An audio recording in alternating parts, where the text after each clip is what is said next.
Guys ভিডিওটা দেখেন। উনি যদি আমার না সংসার করতো আমার কিচ্ছু লাগতো না।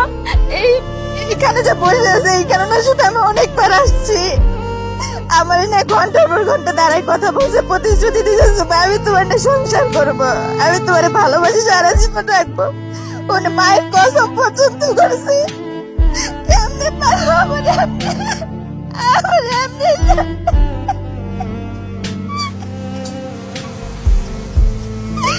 আমার এমনি সুন্দর করে কেমনে ধোকা দিতে পারলো?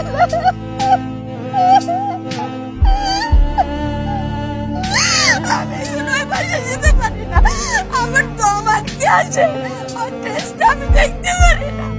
আমি এখনো পর্যন্ত আমাকে ব্লক করে দিয়েছে, তবুও মেসেজ করি। আমি যদি একটু কথা বললে আমি তো সংসার হারাতে চাই না, আমি তো সংসার হারাইতে চাই না, আমি সংসার করে যাইতে চাইছি।